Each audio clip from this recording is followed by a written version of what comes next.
Live from the BDN Studios, it's Bang and Dang. That's awesome. If you don't like that, then You ain't black. Welcome back to Outlaws Gunslingers, your host Bang and Dang, back for some more true crime shenanigans after two of the, one for sure, questionable as hell with David Cam, and last week with the Peterson guy. I still don't know about him. Jury's still out on that guy, I guess, but nevertheless, he's in jail, rotting away right now as we speak. yes, This week, we are no short of controversy as we are covering the Chris Benoit family murders, triple murder, double murder, suicide. and this which also has some conspiracy some theories. people think maybe perhaps another certain wrestler had his hand in it. Or others think maybe it was a professional hit. Yeah, that professional wrestler, he had a tough task. Right, but he was a master of it, I guess. Lots of hate towards the WWE after they put a 3-hour special about Chris Benoit instead of a regular Raw. Right. This stuff always seems to happen. Literally, when a wrestler dies or something happens in the wrestling world, it's all before the night of Raw or before the night of SmackDown, so they can do their little tributes or something like that. It's weird. It's weird. Crazy. Eddie Guerrero was the same. Right. Brian Pillman.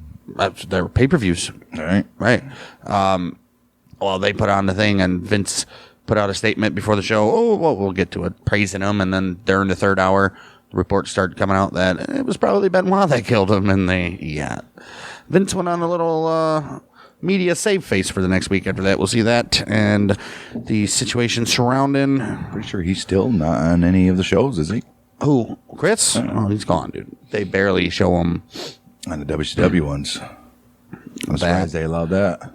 Or like greatest moments in WrestleMania, or anything to do with Eddie Guerrero. Well, Eddie when they Guerrero, both won the title that night. They both won, yeah. And you never hear, that's right. All they do is they'll show the camera back where it's facing Benoit's back when they're hugging. That's the only time they ever show him anymore. Don't mention him by name at all. Wow. Before we get into that, go check out our YouTube at Bang Dang Network. We post all of our podcast episodes, such as this, obviously, and Battles of the American Civil War every Friday, plus Lee and Corey on the Case every Wednesday, and every now and then, I'm sure we'll have a special according to Wikipedia, which we probably should have done a Christmas one, but a little late for that. And our YouTube exclusive Dart League. We're on season 3, but we have 10 seasons recorded for that, so we got a lot of content dropping at the Bang Dang Network. If you're listening to Spotify, Apple, give us a review, and Spotify users comment on the question that's on every episode. So there you go. Oh, Chris Benoit murdered wife Nancy and their 7-year-old son Daniel before hanging himself, allegedly, I guess, at their residence in Fayetteville, Georgia. Nancy Elizabeth Toffaloni, born May 17, 1964 in Boston, Massachusetts, after graduating from DeLand High School in Florida. Do you know why they call it DeLand? What? Do you know why they call it DeLand? No, why? Because it's right next to DC. Not the time. Be more serious. She was at DeLand High School in Florida. She got a job answering phones at State Farm Insurance. Oh, no shit. She was the first Jake. Right. She was Nancy from State Farm. Right. When George Napolitano needed a beautiful young girl for the cover of the June 84 edition of the pro wrestling magazine Wrestling All-Stars, fellow photographer Bill Otten suggested the 20-year-old Nancy Toffaloni Doss for the role. She was married at the time to some guy named Jim Doss or something. Right. Toffaloni, who had worked as a model, often sat alongside her then husband Jim.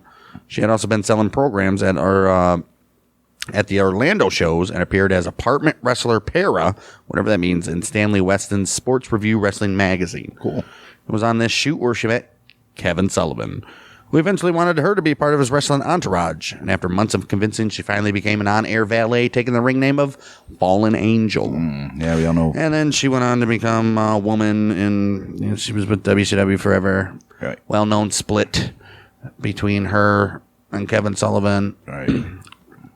And it was kind of like a Benoit stole her from Sullivan. They legitimately hated each other. And yeah. put their differences aside enough to do some business out of it, though, I guess. Right. That always happens, man. Right. I mean, what are you going to do? Oh, Chris Benoit. He was born in Montreal. He's a Canadian in Quebec. Right. 21st of May, 1967. He's the son of Michael and Margaret Benoit. He grew up in Edmonton, Alberta, from where he was billed throughout the bulk of his career. He had a sister who lived near Edmonton, unnamed. All right. During his childhood and early adolescence in Edmonton, Benoit idolized Tom the Dynamite Kid Billington and Bret the Hitman Hart, and he was 12 years old at that time. He attended a local wrestling event at which the two performers stood out above everyone else, quote unquote.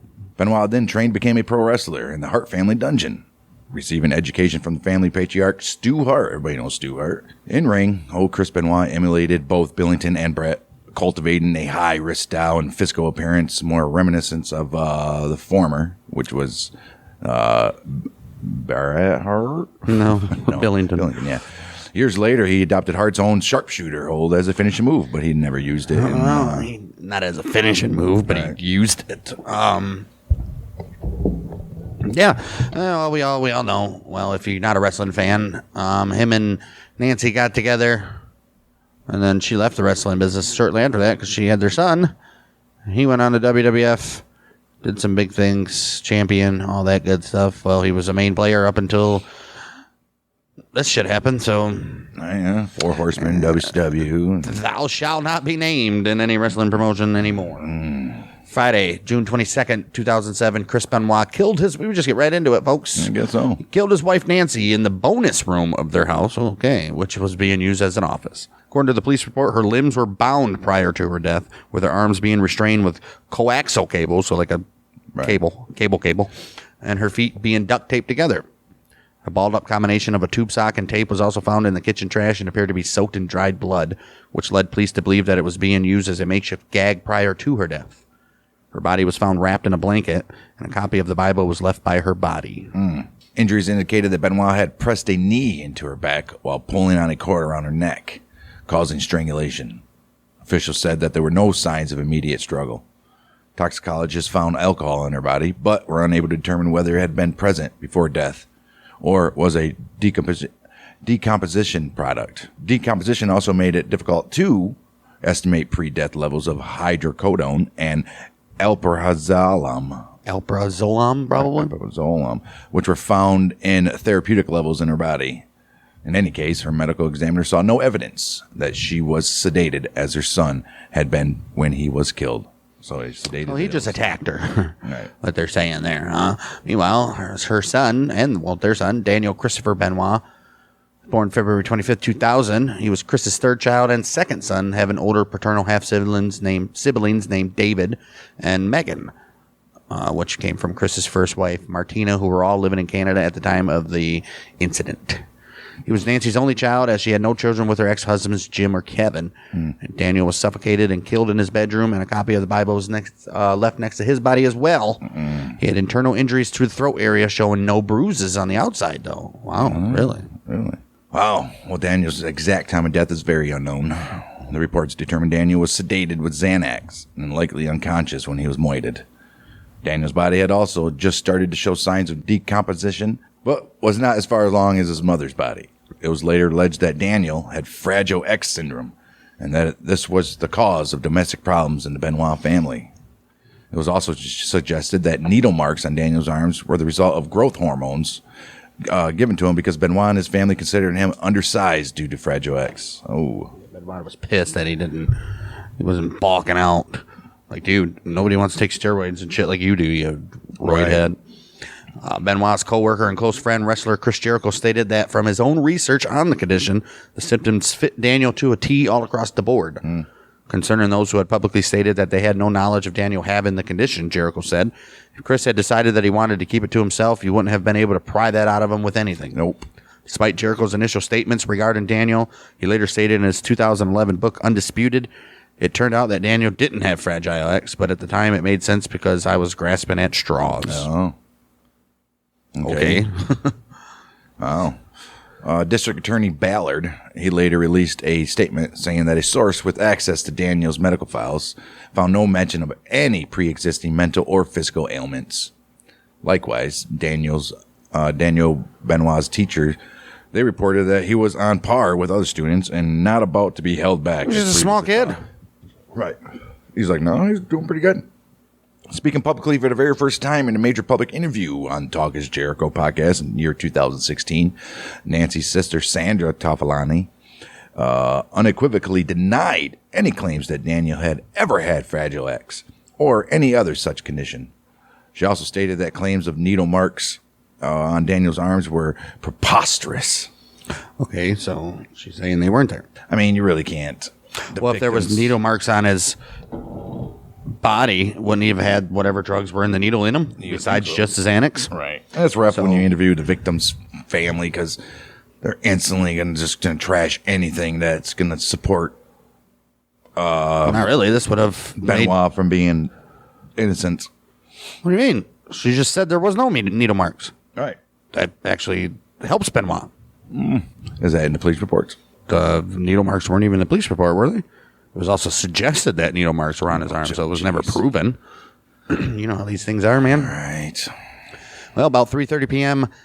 Eastern Time, Saturday, June 23rd, 2007, fellow wrestler and close friend Chavo Guerrero received a voicemail from Benoit's phone stating that both Nancy and Daniel had food poisoning and he would be late for that night's house show in Beaumont, Texas. Really? Guerrero called Benoit back and found that Benoit sounded tired and groggy as he confirmed everything that he had said in his voice message. Guerrero, who was quote-unquote concerned about Benoit's tone and demeanor, called him back 12 minutes later. He didn't answer, and Guerrero left a message asking Benoit to call me back, bro. Well, 3:44 p.m., Benoit called Guerrero back, stating that he had not answered the call because he was on the phone with Delta Airlines changing his flight. Chris stated that he had a stressful day due to Nancy and Daniel being sick from food poisoning. Guerrero then replied with, "All right, man, if you need to talk, I'm here for you." Benoit ended the conversation by saying, "Chavo, I love you." During 2014 appearance on Chris Jericho's Talk is Jericho podcast, Chavo Guerrero said that Benoit sounded off when he talked to him, especially when he said, "I love you," with emphasis. Like, that wasn't quite like Chris. Right. Out of nowhere. Another co-worker who often traveled with Benoit called him from outside the Houston airport. Benoit answered and told the co-worker that Nancy was vomiting blood and that Daniel was also vomiting. Benoit failed to show up for the house show in Beaumont and left a voicemail on Chavo's phone that he would be on a flight that arrived in Houston at 8 a.m. the next day. During this time, Benoit also called and left a voicemail for an unknown friend. All right, Sunday, June 24th, 2007. 5 text messages were sent to co-workers between 3:51 a.m. and 3:58 a.m. using both Chris and Nancy's Benoit's phone. 4 of them were the Benoit's address. The 5th said that the family's dogs were in the enclosed pool area, and also noted that a garage side door had been left open. Guerrero and referee Scott Armstrong were 2 of the recipient of these texts. And they didn't say nothing? Right. Guerrero was woken up by the text and went back to sleep, telling himself that he was picking Benoit up at the airport in a few hours. He's like, "I'll see him in a few hours." Benoit filled a show at the Houston airport on a flight that arrived at 8 a.m. And didn't look at his phone and then say, "Hey, that's not right." All right. Late Sunday morning, Benoit called. Well, he's still there. Jeez. Late Sunday morning, Benoit called WWE's talent relations office stating that his son was vomiting and that he and Nancy were at the hospital with him. He also stated that he would be taking a later flight into Houston where he was scheduled to face CM Punk for the vacant ECW World Championship at Vengeance Night of Champions. He was also slated to win that championship. Benoit failed to appear for that pay-per-view in Houston on the night of Sunday, June 24th. John Morrison, another wrestler, would take Chris Benoit's place against CM Punk and defeat Punk, after which a lengthy feud. Oh, who cares about that? All right. But yeah, he was scheduled to win that. Well, yeah, because they gave it to Johnny Morrison, huh? Chris Benoit, according to District Attorney Ballard and the county sheriff, committed suicide by hanging. Benoit used a weight machine cord to hang himself by creating a noose from the end of the cord on a pull-down machine from which the bar had been removed. Benoit released the weights, causing his strangulation. Ballard said Benoit was found hanging from the pulley cable. Oh, it didn't take much. He was like 5'2". Right. On that 2016 Talk is Jericho podcast, Nancy's sister Sandra clarified some details further. She says that over the weekend, the search history on Benoit's computer showed he had researched the quickest and easiest way to break a neck. Oh. He had then later used a towel around his neck attached to the handle of the machine, which he pulled down using a very heavy weight and let go, breaking his neck instantly. However, the police report done by the Fayette County Sheriff's Office states he had no damage to his neck area other than that which came from the cable around his neck. So no towel and no broken neck. Right. So he strangled. So he sat there and, hung there and... Right. Yeah. Jeez. So where's she getting this information from? Exactly. It also states the only thing he researched on his computer in that time period was that of the prophet of Elijah and the resurrecting of a dead boy. Well, that's still not good. No mention of the claims made by Toffaloni were on the police report, and his autopsy report made no mention of damage to Benoit's cervical vertebrae, hyoid bone, trachea, or larynx. So further indicating he didn't snap his neck as a manner of suicide. So where is this? I don't know. Monday, June 25th, WWE wrestlers and senior officials arrived in Corpus Christi for WWE Raw, which was to take place on that Monday night at the American Bank Center. As the early hours of the afternoon progressed and the show got closer to starting, WWE senior officials were increasingly concerned they had not heard from Benoit in over 24 hours. You think? Right. Guerrero then showed WWE Vice President of Talent Relations John Laurinaitis the text that he and Armstrong had received from Chris and Nancy's cell phones in the early hours of Sunday. So, dude, wow, why would you not? When he didn't show up for the pay-per-view. Right. Or the flight. Well, I guess he did call later after the flight. He didn't show up, said that they were in the hospital. But. True. As some more time progressed without any contact from Benoit, WWE called Fayetteville, Georgia Police Department for a welfare check at Chris Benoit's household. After discovering the bodies, the police notified WWE around 4:15, informing them that they had discovered 3 bodies at the Benoit home, and the house was now ruled as a major crime scene. Suicide note was not discovered during their initial investigation, but one was later discovered in a Bible that had been among Benoit's possessions that were sent to his first wife, Martina Benoit, and their 2 children in Canada. Benoit's father stated that Chris had left a handwritten notation in there saying, "I'm preparing to leave this oath." That's it? A memorial for Nancy and Daniel took place in Daytona Beach, Florida, July 14th, 2007. Both were cremated and their ashes placed in starfish-shaped urns for Nancy's family. Chris was also cremated following a private memorial service in Ardrossan, Alberta, August 6th. But the fate of his ashes has not been publicly revealed. Obviously, they're with his family. Right. Jeez. Neuroscientist and former wrestler Christopher Nowinski stated that Chris may have been suffering from repeated untreated concussions throughout his wrestling career. Well, not in may have. If you ever see the guy wrestle and his headbutts from the top rope. Right, and this has ultimately led to an unstable mental state. Nowinski was quoted as saying that Benoit was one of the only guys who would take a chair shot to the back of the head, which is stupid. Right. Yeah, that's even worse. Tests conducted on Benoit's brain by Julian Bales, the head of neurosurgery at West Virginia University, showed that Benoit's brain was so severely damaged it resembled the brain of an 85-year-old Alzheimer's patient. Oh, wow. I bet it did. Other tests conducted on Benoit's brain tissue revealed severe chronic traumatic CTE and damage to all 4 lobes of the brain and brain stem. Oh, wow. Bales and his colleague concluded that repeated concussions can lead to dementia, which can contribute to severe behavioral problems. Damn right. Benoit's father said that brain damage may have been the leading cause of the double murder-suicide as well. A statement released by WWE described this as speculative. I mean, yeah, we've seen it before. Well, of course they're going to say it's speculative. All right. They're one of the main causes. Right, man. Nancy filed for divorce in May of 2003. Allegedly after domestic abuse from Chris, but had withdrawn it in August of 2003. February 2008, National Journal-Constitution, the AJC, reported that Nancy may have suspected her husband of having an affair with a female WWE wrestler, and that they may have also argued over a life insurance policy. The AJC claimed the source was a recently released report from the Fayette County Sheriff's Office. Well, where is it at? Exactly, and they claimed you got to have evidence, bud. May have this, may have that. Shut up. I hate that word. Well, the deaths were first reported to fans of the World Wrestling Entertainment on their WWE mobile alert service and posted to its official website soon after. On its corporate website, the company released the following statement. World Wrestling Entertainment was informed today by authorities in Fayette County, Georgia, that WWE superstar Chris Benoit, his wife Nancy, and his son were found dead in their home. Authorities are investigating, but no other details are available at this time. Instead of its announced programming for tonight on USA Network, WWE will air a 3-hour tribute to Chris Benoit. Chris was beloved among his fellow superstars and was a fan favorite among WWE for his unbelievable athleticism and wrestling ability. He always took great pride in his performance and always showed respect for the business he loved, for his peers, and towards his fans. This is a terrible tragedy and an unbearable loss. WWE extends its sincere condolences and prayers to the surviving members of the Benoit family and their loved ones in this time of tragedy. Well, after Vince McMahon had gathered the wrestlers together to tell them that Chris, Nancy, and Daniel had died, WWE canceled the scheduled 3-hour-long Monday Night Raw, as we just said. Yes.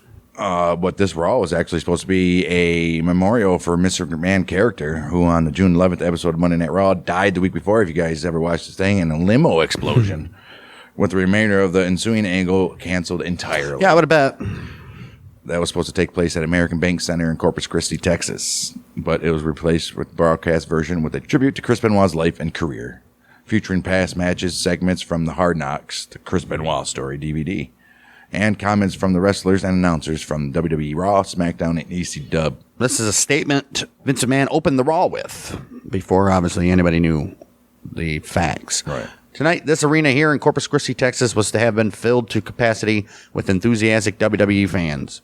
Tonight's storyline was to have been the alleged demise of my character, Mr. McMahon.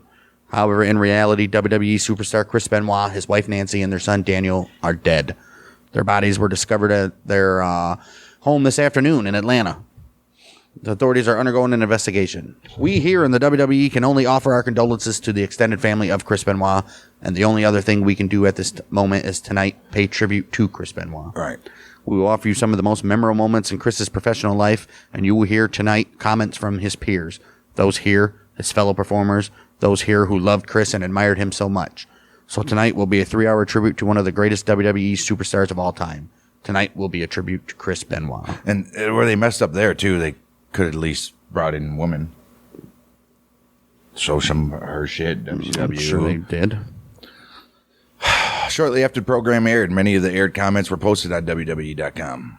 It was not until the last hour of the tribute program that reports surfaced one after the other that Chris, Nancy, and Daniel had all died on different days over the weekend, and that the police were not looking for any other suspects. Well, there you go. Hit that cancel button on that broadcast right away. Man. The next night, Tuesday, June 26, 2007, details of murder-suicide became available. The company aired a recorded statement by McMahon before its ECW broadcast. And it said this: "Good evening, ladies and gentlemen. Last night, Monday Night Raw, WWE presented a special tribute show recognizing the career of Chris Benoit. However, now some 26 hours later, the facts of this horrific tragedy are now apparent. Therefore, other than my comments, there will be no mention of Mr. Benoit's name tonight. On the contrary, tonight's show will be dedicated to everyone who has been affected by this terrible incident. This evening marks the first step of the healing process.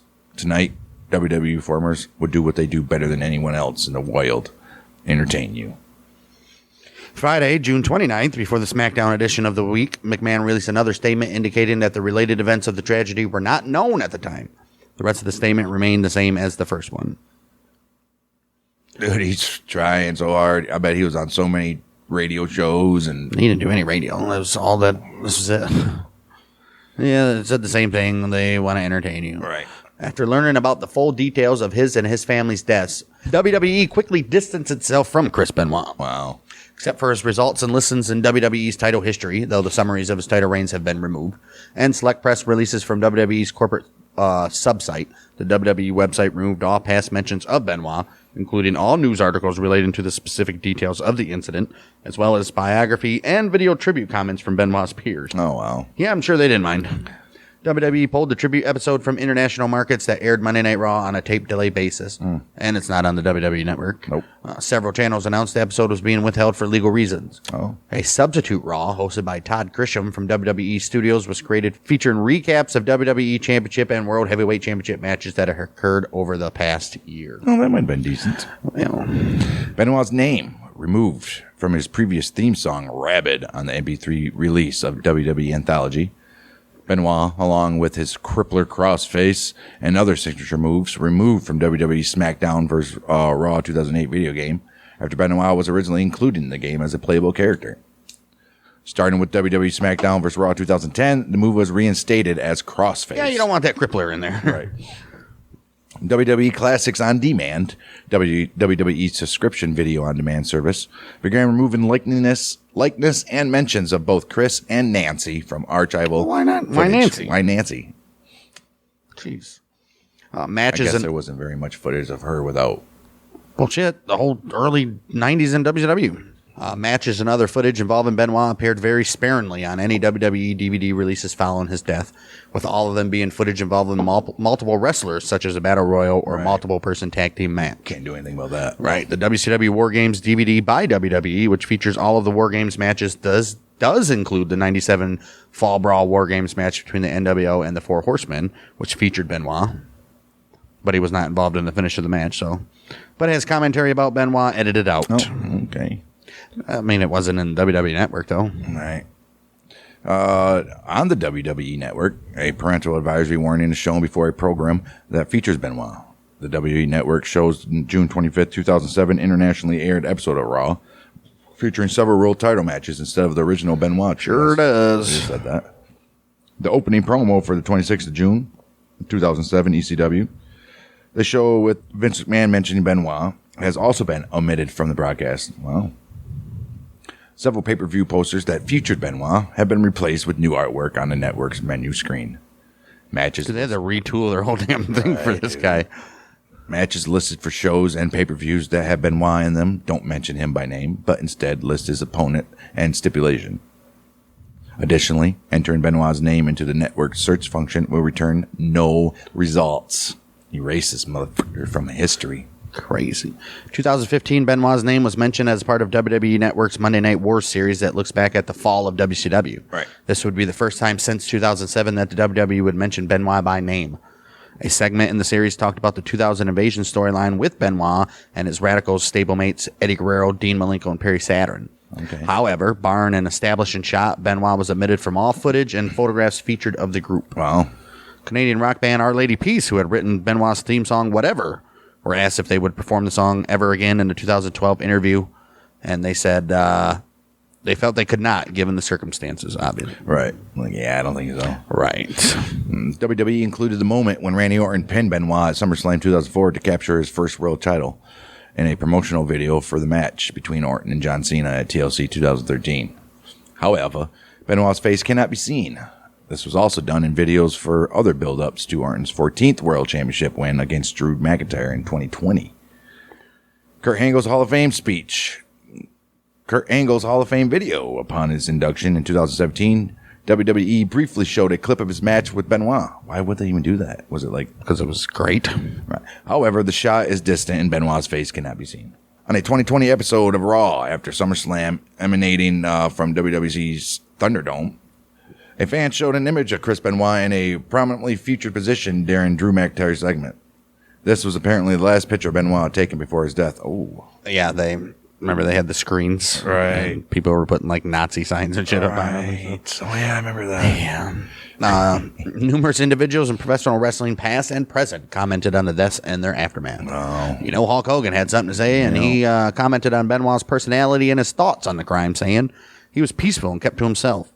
And I think it had to be something personal, a domestic problem between him and his wife. No shit, Hogan. Oh, Jesus. Thank you, Captain Obvious. Bret Hart. Bret Hart also commented on Benoit's personality, stating, I never saw him. Well, I never saw him lose his temper.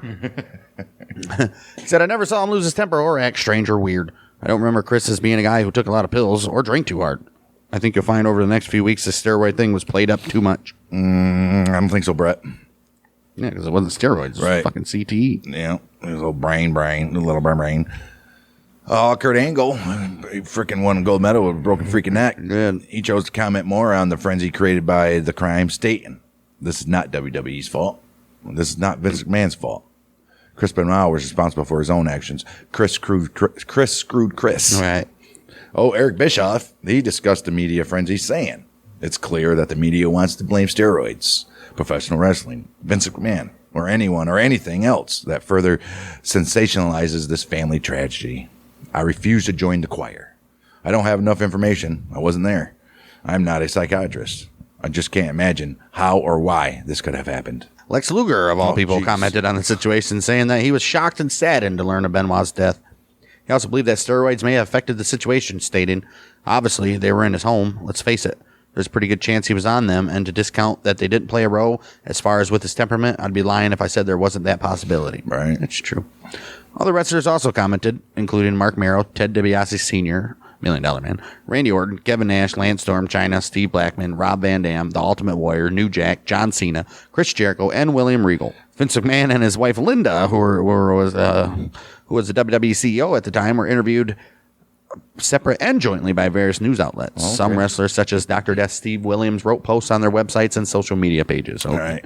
You should take the Dr. Death out of there. No, I'm just kidding. Right. Just kidding, buddy.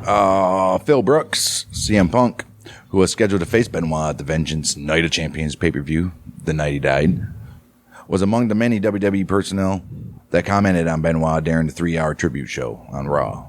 He also briefly touched on the subject of the Benoit murder-suicide in 2011 interview with GQ. He described it as a pretty low point in everyone's life. A lot of people don't like to talk about it. Still blows my mind, he said. 2012 San Diego Comic-Con International, during an interview session with wrestlers including Punk, he was asked if WWE was trying to erase Benoit from history. Punk responded that, well, Benoit is in the history books, and that cannot be changed. It does not make any sense for WWE to further promote him due to the horrific nature of what he did. Well, shit. Right. Sean Waltman, X-Pac, in a 2014 interview, said of Benoit, he was a pleasant guy, but always had a darkness about him. Right. A sadness or something. Right. Waltman added that Benoit had a bleak sense of humor, finding amusement in things that were a little bit bent. He probably did, too. Paul Heyman, 2019 interview with Inside the Ropes, briefly mentioned Benoit during an interview focused on Brock Lesnar after a fan kept interrupting whenever Heyman mentioned Benoit's name and said, 3 people died in that house that night, and only one person had the choice behind it, as the other 2 didn't have a choice to die. Yeah. Heyman also stated that he doesn't care about CTE being the motive behind Benoit's actions, and while forever respecting Benoit as a performer, he lost any and all respect and compassion for him personally following the incident. Yeah, he was pretty pissed. You guys can watch that on YouTube. Yes, sir. When the news were released about Benoit's death, most mainstream news outlets covered the story, including MSNBC, Fox News Channel. Benoit made the cover of People magazine. ECW Press, which has no affiliation with Extreme Championship Wrestling, which is a promotion which Benoit once worked for.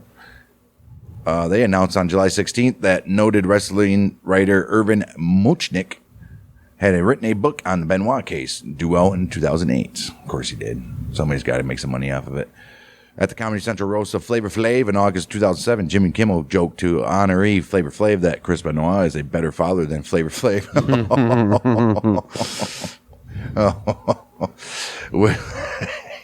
Which drew a shocked, appalled response and laughs from the crowd. The show aired less than 2 months after the incident. Oh, wow, that's too soon, Jimmy.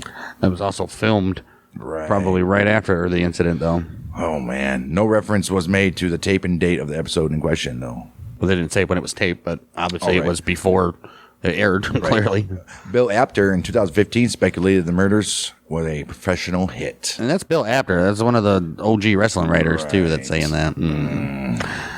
With Benoit and his death allegedly linked to steroid abuse, WWE underwent investigation by the United States House Committee on Oversight and Government Reform regarding their talent wellness policy. Right. Congress did not take action against either the WWE or any other professional wrestling company in the wake of the event. Nope. Of course not. January 2009, Henry Waxman, outgoing chairman of the House Committee on Oversight and Government Reform, requested that the Office of National Drug Control Policy Chief John P. Walters examine steroid use in professional wrestling and take appropriate steps to address this problem. Right. In the letter, Waxman stated, in the first year of WWE's testing program, which began in March 2006, 40% of wrestlers tested positive for steroids and other drugs. Yes, they did. Even after being warned in advance they were going to be tested. Oh, wow. Yeah, a lot of people lost their jobs in 2007. I mean, when was it? 8, 9, 6? I don't think anybody did. Yeah. Besides the lower ones. He also wrote about how wrestlers who test positive for performance enhancers receive light punishment and afterwards can often participate in wrestling events. Oh, I guess so. The committee investigation also uncovered how easily wrestlers can secure therapeutic use exemptions, which is permission to take banned substances for medical reasons, so they can continue performing while using steroids. When Waxman's staff interviewed Tracy Ray, a physician contracted by WWE, Ray claimed there was shadiness in almost every case that I've reviewed. of the therapeutic use exemptions. Of course. It's like how when marijuana was just starting and it was just medical, people got that shit for everything. At the time of the incident, research was being led by forensic neuropathologist Benoit into chronic traumatic CTE and former players of gridiron football. Right. The issue came to the forefront following Amalu's 2002 report on Pro Football Hall of Fame member Mike Webster after the player's death. Subsequent post-mortem analysis of the brains of recently deceased NFL players agreed with the report on Webster's death, as each player showed the kind of brain damage previously seen in people with Alzheimer's disease or dementia, as well as in some retired boxers. Damn right. Man. Yup. Michael Benoit agreed to have his son's brain analyzed by the same neurosurgeons. September 5th, 2007, Julian Bales, the chief neurosurgery at West Virginia University, conducted a news conference in New York City to announce the results of Benoit's post-mortem brain examination. And it says this. When the Sports Legacy Institution approached Michael Benoit about testing Chris's brain as part of the Sports Legacy Project, our goal was to determine if there was evidence of CTE caused by repeated trauma to the head sustained during Chris Benoit's career. We have now confirmed multiple concussions are part of his medical history, along with clinical symptoms associated with CTE. Because my SLI colleagues and I have found evidence of CTE in the brains of 4 former professional football players, as we felt an examination of Chris Benoit's brain may bring awareness of CTE's existence outside of boxers and football. The findings of CTE in Chris Benoit suggest that there may be a common syndrome among athletes who suffer multiple head injuries in contact sports. Well, no shit. I would assume so. A head injury is a head injury. It don't matter what you're doing. Jeez. December 2009, nearly 30 months after Benoit's death, Amalu confirmed to ESPN's Outside the Lines that the death of a second WWE wrestler, Andrew Martin, known in WWE by his ring name Test, was attributed to CTE. Wow. Bales told ESPN, when we announced our findings about Chris, some in the media said it was roid rage. We said at the time that the real finding was that repeated head trauma was the cause. I believe so. It made him lose his mind. Right. With Andrew Martin as the second case, the WWE and the sport in general have to ask themselves, is this a trend? Oh. Science tells us that jumping off of 10-foot ladders and slamming people with tables and chairs is simply bad for the brain. I guess so. I mean, if you do it right. Well, there's no such thing. Yes. WWE noted the research was new at the time, but released the following statement on ESPN Outside the Lines. While this is a new emerging science, the WWE is unaware of the veracity of any of these tests, be it for Chris or Andrew. Dr. Amalu claims that Mr. Benoit had a brain that resembled an 85-year-old Alzheimer's patient, which would lead one to ponder how Mr. Benoit would have found his way to an airport, let alone been able to remember all the moves and information that is required to perform in the ring. Yeah, how'd he do that? Said it resembled a brain. Doesn't say it was. His brain was beat up. All right. In the decade that followed after the broadcast, postmortem brain research on numerous deceased wrestlers diagnosed findings consistent with CTE. All right. Wrestlers diagnosed with CTE in postmortem research include Axel Rotten, Balls Mahoney, Jimmy Snuka, Mr. Fuji, and Ron Bass. Mr. Fuji? What was he doing? Over 60 professional wrestlers and representatives of deceased wrestlers filed lawsuits against WWE, with attorney Constantine Krios representing them. Litigation claims WWE concealed the risk of injuries, specifically CTE. You can't conceal it because you don't know if it's CTE until you're dead anyways. Right. United States District Judge Vanessa Lynn Bryant dismissed the lawsuit September 2018. As they should. Right. Bryant said that Benoit tragedy did not cause WWE to recognize a link between CTE and professional wrestling, but stated the circumstances surrounding Mr. Benoit's death were so tragic and horrifying that it would have been reasonable for his fellow wrestlers to follow news developments about him and about CTE, right? Through which they could have deduced that they were at risk of developing CTE, and they sought medical opinions about risk to their own health. Right. So basically, this case was so big, everybody knew about it. Right. You could have opted not to perform, pretty much. I mean, then you can go ahead and sue every NFL owner. Right. Well, they have tried. Right. The United States Court of Appeals for Second Circuit rejected an appeal in September 2020, and the Supreme Court of the United States declined to hear the case in April 2021. So no, because if they do that, they literally open up a can of worms for dude, everything. We gave you money for 2 hot coffee from McDonald's as far as we're going. Right. Sometimes you guys got to take care of yourselves, all right? Right. Jeez. Despite the failure of the lawsuit, Alonzo Adams, the father of former NFL player Philip Adams, a 6-year NFL secondary player whose 2021 sextuple murder-suicide in the Charlotte metropolitan region was also attributed to CTE. They sued South Carolina State University, where his son played college football. That was in April 2023 on the same principle that the school failed to inform the risk of injury, especially CTE. Steroids were found in the home, leading some media organizations to hypothesize that a steroid-induced rage may be the cause of Benoit's action, as some doctors have linked steroid use to uncontrollable anger, among other psychological issues, which include paranoia. WWE released a press statement challenging the roid rage claims. One part of the statement reads, "The physical findings announced by authorities indicate deliberation, not rage. The wife's feet, hands were bound." The wife's. Right. Were bound and she was asphyxiated, not beaten to death. By the account of the authorities, there were substantial periods of time between the death of the wife and the death of the son. Again, suggesting deliberate thought, not rage. The presence of the Bible by each is also not an act of rage. I mean, It's true. very, very. Prosecutors in New York investigated the deliveries Benoit received from Signature Pharmacy and MedXLife.com, which sold steroids and human growth hormone over the internet. Jeez. Oh, wow. Terrence Kinlan, the lawyer for MedXLife co-owner Gary Brandwine, denied allegations that his client's company sold steroids to Benoit. Brandwine pleaded not guilty to 6 counts in New York State court related to the criminal sale of controlled substance. According to a report from Sports Illustrated, 3 packages sent to Benoit were from Signature Pharmacy, with the first one sent December 2005 to San Antonio. Is there any proof of that? Sports Illustrated? Right. The second package was sent on the 13th February 2006 to an address in Peachtree City, Georgia. And the third package sent July 2006, Fort Walton Beach, Florida. This followed 11 wrestlers that were announced in a Sports Illustrated steroids investigation. That began in March 2007, which included Kurt Angle, Eddie Guerrero, Oscar Gutierrez, which is Rey Mysterio Jr., really? Mm-hmm. Adam Copeland, which is Edge, and Gregory Helms, which is Hurricane Helms, with Edge receiving a high amount of steroids. I bet he did. He needed it. Right. It broke. WWE attorney Jerry McDevitt stated that they believe the facts of this crime do not support the hypothesis that roid rage played a role in the murder. Right.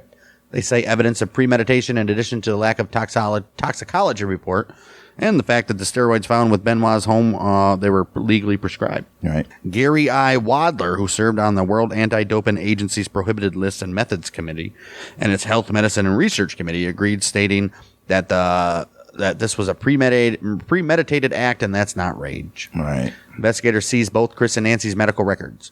They also have medical records of Mark Jindrak, Hardcore Holly, Lex Luger, Rey Mysterio, Buff Bagwell, and Johnny Grunge, all of whom were patients of Phil Aston. Oh, shit. Oh, wow. Well, I can tell you, yes, probably.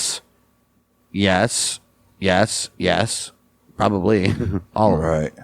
Press conference held by the Georgia Bureau of the Investigation on the 17th of July 2007. It was announced that 3 different drugs were found in Nancy's system, which was hydrocodone, hydromorphone, and Xanax. All of these drugs were found to be at levels investigators considered normal for a therapeutic treatment, as for recreational use or abuse. Right. A blood alcohol level was found to be 0.184, so she wasn't legal to drive. So a couple beers or a couple glasses of wine, probably. Chris Sperry, the medical examiner, added it was impossible to say whether any of the blood findings were due to ingestion of alcohol or the post-mortem process. Your body releases alcohol, I guess? It was also ruled out that Nancy was sedated by Chris before she was moited, right? Yep. As we stated before, Xanax was found in Daniel Benoit's system. District Attorney Scott Ballard noted this was not a drug that would be given to a child under normal circumstances, No. I would assume. It is believed that Daniel was sedated before being murdered, with Sperry ruling out that Daniel died of a drug overdose. Right. The GBI, however, said in the press conference that it could not perform tests for steroids or HGH on Daniel because of a lack of urine. Wow. He didn't have no pee-pee in him, huh? Oh. Xanax and hydrocodone were also found in Chris Benoit's system at levels investigators called consistent with therapeutic use. All right. They just went crazy, man. Elevated levels of synthetic anabolic steroid, which is testosterone cypionate, they were found in his urine. Investigators believed that the level found suggested it had been taken recently. While the synthetic anabolic steroid was found in his urine, there was no evidence of GHB, contrary to speculation. Benoit also tested negative for blood alcohol. But I remember hearing something So he was sober. But I remember hearing something that in the room that he hung himself in, there was like open wine bottles empty all across the floor and shit. Phil C. Aston III was the personal doctor for Chris. His attorney, Manny Aurora, asked the judge to throw out evidence seized during a raid on Aston's office after Benoit and his family died. He claimed the search exceeded authority granted in a search warrant and that police seized other patients' records and 3 years of bank records and computers. You can't do that. Really? According to the Associated Press, in February 2008, Aston was charged with overprescribing medication in a case not connected to Benoit. That's fucked up. On January 29, 2009, he admitted he had legally prescribed drugs, sometimes without examining the patients first, and pled guilty to all 175 counts against him. He was sentenced to 10 years. Ooh, that's what you get, bud. Jackass. Let's take a look at Wikipedia controversy. Yeah, this is what lend a credence to all the conspiracy theories, because this shit was changed before they died. Or before it was announced anyways. Right. A statement regarding Nancy's death was added to Chris Benoit English Wikipedia article 14 hours before police discovered the bodies of Benoit and his family. This seemingly prescient edition was initially reported on Wikinews and later on Fox. The article originally read, Chris Benoit was replaced by Johnny Nitro for the ECW World Championship match at Vengeance, as Benoit was not there due to personal issues stemming from the death of his wife Nancy. Really? Mm-hmm. Wow. The phrase stemming from the death of his wife Nancy was added at 4:01 a.m. Eastern, June 25th, whereas the Fayette County Police reportedly discovered the bodies of the Benoit family at 2:30 p.m. that day. So 10 and a half hours later. The IP address of the editor was traced to Stamford, Connecticut, which is also the location of WWE headquarters. Really? After news of the early death notice reached mainstream media, the anonymous poster accessed Wikinews to explain his edit as a huge coincidence and nothing more, I'm sure. Yeah, but why would you even do that? That's a stupidity. Right. The poster responsible for the edit was later identified as Matthew Greenberg, a 19-year-old student at University of Connecticut in Stores. Police detectives seized computer equipment from the man held responsible for the postings, called the posting an unbelievable hindrance to their investigation. But they believed that Greenberg was otherwise uninvolved, declined and depressed charges. Greenberg, they've already said, you're an idiot. Greenberg had found several rumors online which supported his theory about the Benoit family emergency, as reported in Wrestling News. The IP from which he made the edit was tentatively traced to vandalizing other Wikipedia entries. Oh, wow. So he's a serial Wikipedia changer, huh? In the years following the double murder-suicide, it continued to be referred to in the media. The Great American Bash pay-per-view, July 10, 2008, was the last WWE pay-per-view with a TV-14 rating. WWE immediately thereafter adopted their current TV PG rating. Ruined the business. Yeah. Which resulted in a noticeable toning down of edgy content and shows. Within a few months, blood was severely toned down, and which returned WWE's product to its pre-97 rule of prohibiting deliberate blading in matches. Wow. The removal of Benoit from WWE media was extensive, with the organization immediately opting to remove any and all references to Benoit, which we said before. This also included significant match. Recent years, WWE has softened its policy in matches he participated in, began to appear on WWE Network not long after its launch. While Benoit's matches began to appear again, his name would not appear in any descriptions of the event, and searching his name would still yield no results. All right, well, WWE has also mentioned his name in lists regarding the lineages of titles that he also held, though with no links or biographical information present for Benoit's reigns. They would also take similar actions with other wrestlers in later years, notably with Jimmy Snuka for his 2015 arrest regarding the death of Nancy Argentino. Right. And Hulk Hogan following the release of the tape that included Hogan making racist comments. And that didn't last long. As both men were members of the WWE Hall of Fame, the company would remove them from the Hall of Fame as well. Journalists and fans compared their removals to the scale of Benoit's, though Snuka and Hogan would eventually have these actions reversed, and both would be reinstated to the Hall of Fame, with Hogan being inducted a second time for the NWO in 2020. But don't know why Snuka was reinstated, because he legitimately killed somebody. Right. Wow. Some journalists, fans, and wrestlers. Well, don't know why you would be doing that one. There have been discussions about whether or not Benoit would ever be inducted into the Hall of Fame. Steve Austin predicted that Benoit, although important to the business, would never be inducted due to his actions. Jericho stated that Benoit should never be in the Hall of Fame. Benoit's eldest son, David, however, believes that his father will be inducted into the Hall of Fame. Like 80 years from now, maybe. Doubt it, though. Vicky Guerrero, a widow of Benoit's best friend and Hall of Famer Eddie Guerrero, has also approved of Benoit being inducted to the Hall of Fame. Well, they're both idiots. Right. Some journalists, fans, and wrestlers, including Hall of Famer Mick Foley, have advocated for the inclusion of Nancy into the Hall of Fame for her work in WCW and ECW. I would say. July 26 through 27, 2012, the rap group Insane Clown Posse released a music video for the song Chris Benoit. Oh, wow. The song and music video, however, are not related to the case about Benoit himself, but a man's breakdown that is similar to Benoit's. Oh, wow. The song and music video do not include, or they do include stock footage and a recording of Chris Benoit before his death, though. Oh, shit. A remix with rappers Ice Cube and Scarface was later released, with Ice Cube's verse being entirely about Benoit. Oh, wow. Really? Oh, jeez. I think Ice Cube did a song with ICP? Yeah, I've listened to it before. It's not good. Wow. July 2013 interview. Sandra Toffaloni, Nancy's sister, said that she believes a blackout caused him to moita his sister. Oh, you know. Her sister. She stated that over 3 days? Right. She stated that the medical examiner who examined Benoit's body stated that he had only 10 or more months to live due to an enlarged heart. Really? Where's this at? Why does she keep on saying this stuff? I don't know. She also... Because the medical examiner didn't say nothing about his heart. We only heard anything about his brain. She also stated that Benoit was contemplating retiring and opening a wrestling school, but decided to continue wrestling due to being in one of the main events at Vengeance for the ECW World Well, it Championship. didn't get him far, did it? Man, she just been saying all She's sticking up for him, huh? Biopic titled Crossface was announced in 2011, which would have been based on Matthew Randazzo's book, Ring of Hell, the story of Chris Benoit and the fall of the pro wrestling industry. The film would have shown Benoit from his early days being trained by the Hart family to his rise with ECW, WCW, and WWE to the deaths of his wife and son and his suicide. Liev Schreiber was set to portray Benoit. Really? The film was set to begin in 2012. However, according to Chris's eldest son, David, the film was canceled following a legal dispute with the Benoit family. They were probably, I want money. Of course. 2020, March, Vice's Dark Side of the Ring released a 2-hour documentary episode about the incident featuring his family and close friends into the wrestling industry, which we've mentioned all of them already. Yeah, I don't know, man.